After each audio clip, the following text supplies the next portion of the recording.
quand on fait de la prospection téléphonique, il ne faut pas s'arrêter à une non-réponse. Tant qu'on n'a pas eu la personne au bout du fil, nous, on appelle. Et tant qu'on ne nous a pas dit non, on continue d'appeler. C'est comme si un sales envoie un mail, il n'a pas de réponse à l'email et il dit tant pis, j'ai pas eu de retour. Donc en prospection téléphonique, c'est pareil. C'est comme si tu composes un numéro, la personne ne te répond pas ou elle est sur messagerie directement et te dit tant pis, passons à autre chose. Non, surtout pas. Tu vois. Genre il faut vraiment, il faut se dire que voilà, tant que la personne nous a pas dit non, ça m'intéresse pas, on tente de l'appeler.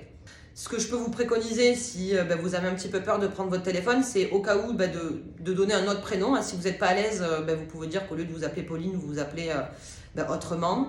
Après, la deuxième phrase que j'aime bien dire régulièrement, c'est un non, c'est pas un coup de canon.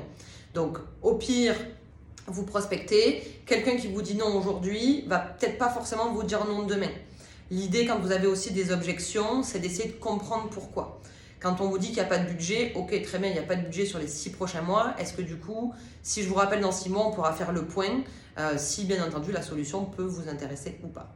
Quand on fait de la prospection, la chose la plus primordiale à prendre en compte, c'est le mindset. Aujourd'hui, si on se met sur une session de prospection, qu'on n'a pas envie, qu'on ne sourit pas, qu'on n'est pas sûr du produit ou du service qu'on propose, à ce moment-là, ça ne sert à rien de commencer. La prospection, pour que ça fonctionne, il faut avoir le meilleur état d'esprit possible et être convaincu du gain de temps qu'on va apporter aux prospects qu'on appelle. Si déjà on est sûr qu'on va faire gagner du temps aux prospects qu'on appelle, déjà c'est gagné. La prospection, c'est comme le sport. Si vous en faites une fois dans l'année, vous pouvez être sûr qu'il ne va rien se passer. En revanche, c'est la régularité et la répétition qui va faire que ça fonctionne.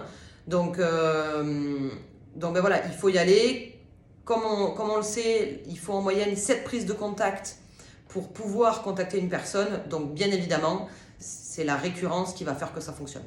Aujourd'hui, quand on appelle par exemple un prospect qui n'est pas forcément celui en charge de ce pourquoi on appelle, souvent les gens vont nous donner le nom et le prénom de la personne en charge et éventuellement une adresse mail, assez plus rarement le numéro de téléphone portable.